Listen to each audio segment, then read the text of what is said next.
Hello and welcome back to LARKSHEAD House. We are on part 15. Sorry about the delay. I have been a bit ill and I've been helping out with various things and other projects as well, which I'll explain later. But I am making today an electric chair. Ooh, full story will be coming up in other parts of LARKSHEAD House. But for now, I am using a 1/12 doll to help me measure out the electric chair. So I'm just working out proportions and measurements, and you can pause this at any time to copy the measurements if you like to have a go at making one yourself. I am totally winging it. I've never made one before, so there are a few mistakes along the way. Learn from me and don't make the same mistakes.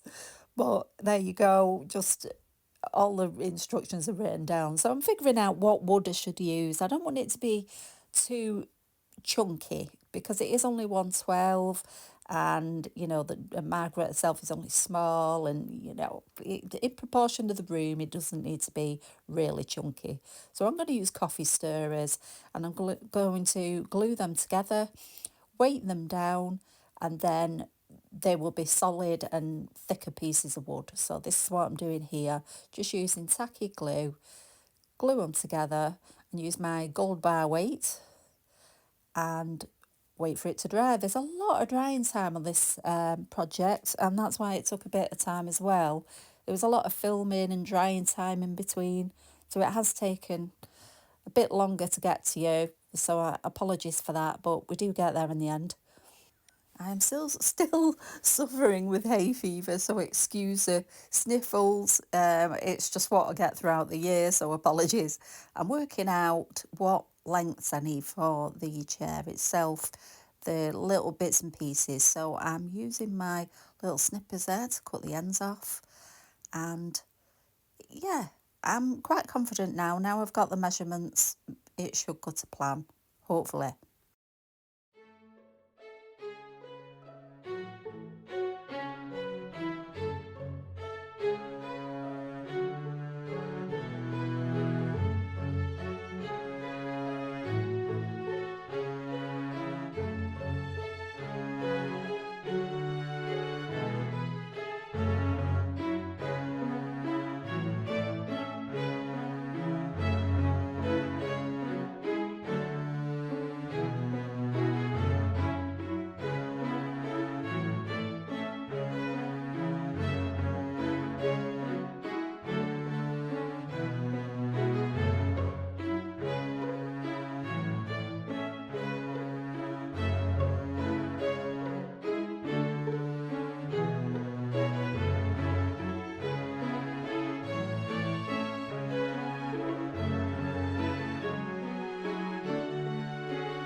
I give each piece a light sand as I go along.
Now I'm working on the seat, and I've measured out all the pieces that I need, and because I've never made one before, there is a little bit of a disaster coming up.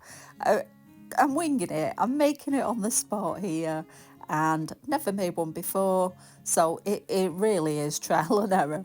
So you'll see the disaster coming up shortly. So I'm measuring out the pieces and I think, yeah, this is going okay. And I'm thinking, yeah, I've got everything measured. It should be fine. Not thinking, not thinking ahead, which you'll see shortly. So just cutting up the last pieces and I'm thinking, yes, I'm getting there. I'll give them a bit of a sand, make it all a bit presentable. And that's what I'm doing here.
So I'm gluing on the little bits of wood to the back support and poor me. I mean, I'm so naive here and I'm walking into disaster and not realising it. Hindsight is a wonderful thing. So I'm gluing it on and as I'm doing it I'm thinking, hang on a minute, how am I going to move it in one piece to attach to the other side of the seat? I am actually thinking this. I'm thinking, no, this isn't going to work. Let's go for it anyway. Let's go for it anyway. So I go to glue on the back. I'm putting my glue on. I'm thinking, hang on a minute, this isn't going to work. It's not going to work. And then disaster. And I knew it was coming, but I still did it anyway. So I thought I would share that disaster. Thought, oh, what a plonker. So, yeah, I did. There were a few swear words and I did mute them out. So attempt number 2, I'm thinking, yeah, Bev, you need a frame. You need a frame to glue it to. So this is what I've done here. I've made a frame. Thinking, yeah, now this has got to work. Yes, more drying time is needed. And once I've got it all glued on and positioned right, I do allow it to dry, but at least it didn't fall apart. So that was a little win for me. It was a little win. Once that is dry, I can then glue it to the back. Now, I did make more mistakes because I didn't think about the armrests. At this point, I should have been thinking about the armrests, thinking that before I glued the front legs on, I should have made the front legs higher to incorporate the armrests. But I kind of wing it out of that, and it does work out in the end. It does, and I'm quite lucky on that, but I will show you in a minute. Some more drying time, glue that on, leave it to dry. I do find that the legs are a wee bit flimsy, so I decided to add another coffee stirrer thickness to the legs and more drying time again. I need to weigh those down and let them dry, but it does work and it does make the legs a bit more sturdier. I'm now going to make the back supports for the chair. So more coffee stirrers again. And I mean, they seem to work great. I mean, they're in scale and they are so cool. So I'm going to mark it off with a pencil, sand it off a bit, and then glue it onto the back. And it really does, yeah, I'm pleased with it. So I make a couple of those and I do use some thinner. If you use coffee stirrers, you'll find, like, as you go through them, They're not all the same size, they're not all the same thickness. So I did manage to find a couple that were thinner. So I used those for the bottom too. As you can see there, they're a lot thinner, and that seemed to work out really well. I just removed the excess glue there because it will dry like a blob, and I don't want that to be visible when I do paint it. So I did add more support to the front legs because again they were a bit flimsy. More drying time needed for that, and this is what took up time in the project, waiting for things to dry. I'm sure everyone out there who makes miniatures and models, you know my pain is waiting for everything to dry. So back panel there, I used a tongue depressor stick for this, and I bought a box of those off Amazon some time ago. They are great. So I also make the bottom ankle support, feet support, or whatever, kick plate for the back. And here is my little armrest going on. As I say, I am winging it. It was kind of glue it on tentatively and wait for it to, holding it on while it dries. But it worked. It worked. It's fine. I got out of that one. That's fine. So more drying time again. Just wait for that to dry. In the meantime, I do need to figure out the electrode thingy head cover for the back of the chair. So I'm thinking about that now as I'm doing this bit. Now this bit is to make the leather straps for the hand, the neck and the feet. And I had some leather from my old suite. I don't know if you remember, when my old suite died, I salvaged all the leather. So I used metal tape here to make some fake buttons, and I add them on to each one. Look quite cute actually, despite it being an electric chair. And then I also add some little buckle holes with a silver pen that I have when I have finished putting all the little buckles onto the leather straps. Now this was fiddly, peeling off the sticky back thing to the silver foil, but worth it in the end because it looks good. It looks a bit more realistic than just drawn on.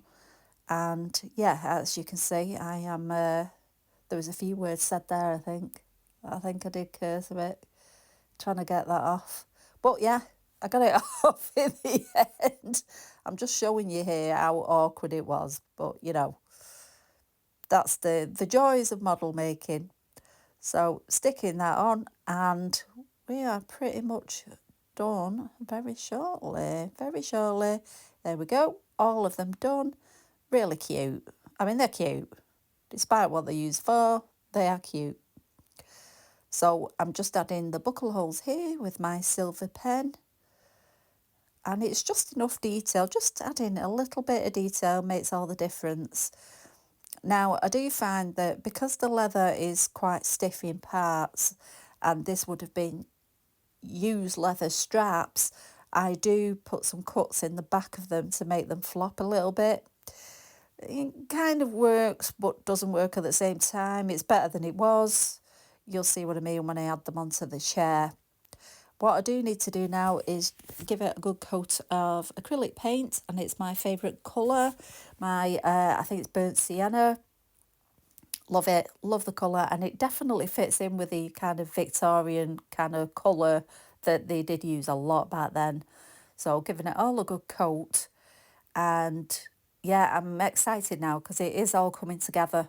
And yeah, it's the best bit, isn't it? When you see it coming together, you think, yes, it was worth it. It was worth it. So just give it a good old coat. I just love it. This colour is just, oh, it's my favourite at the moment. It really is. Give it a good old coat of paint. And, you know, it's easy enough, isn't it? Easy enough. Slap it on. I just love that colour. Oh, it's beautiful, isn't it? It really is. It's rich and everything. So I give it a good coat, and then what I do is I use a wet wipe to wipe off some of the paint where people would have sat. So on the arms, on the seat, on the back, and on the kick plate on the bottom. And it's a brilliant effect. It really is. It looks realistic. When it dries, I'm really pleased with it. Really pleased with that. Lovely colour, isn't it? So that is done. Let that dry. More drying time. So yeah, that bit's done. I'm pleased with that. So next I need to think about, as I say, need to think about making the head bit. But in the meantime, I'm going to stick on my leather straps, let that dry again. And yeah, I do end up going through my stocks of trying to find some head oval shaped thing to make for the electrode thing for the head. I don't know what you call it, but one of those things. I go through my stash and I cannot find anything suitable. So I think, right, I'm going to have to make it out of foil. So I do find an old foil tray. It's quite a thick foil, like a baking tray. And I will show you what I do in a minute with that. So there's my straps on. I'm really pleased with those. It really it does start looking the part now. I'm thinking, oh yeah, it's starting to look a bit on the creepy side. Yeah, so pleased with that. More drying time. So yeah, I get me square of foil that I cut off the tray and I use a circle template just to start giving it that circular kind of appearance. Now, I have seen other models of electric chairs and they do make a far better head electrode thing than I have, but this is the first time I've ever done it. If I was going to do it again, I would definitely make a frame kind of thing for around the head, you know, as if you were going to make a party hat out of cardboard. I'd do something like that, but never mind, this is what I do with this. I use some copper tube and I'm going to use that to stick the foil electrode-y thing, that's what I'm going to call it from now on, to the chair. I need some wires, so I found some wire in my stash and I sliced down the insulating plasticky bit on the outside, all the technical terms here, to get the smaller wires inside.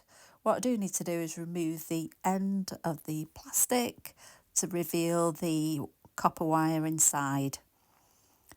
And that's what I'm doing there. Sorry, a bit off camera. So I've got to the wire right in the middle, and that is what I'm going to glue to the top of the electrode thing.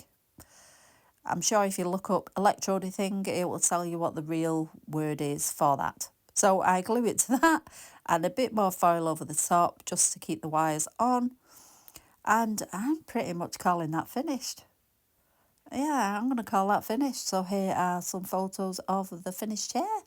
So I hope you like it. I hope you enjoyed watching what I did and, you know, laughed at my mistakes along the way. I don't mind you laughing. I laugh at myself quite a lot. So, yeah, I'm really pleased with that. Thank you so much for watching. I'm sorry there was no video last week. As I say, I was quite ill, actually. So, yeah, I'm back. So thank you so much for watching. I appreciate every one of you. You're brilliant. I will see you next time. I hope you enjoyed this and you take care of yourselves. Bye now.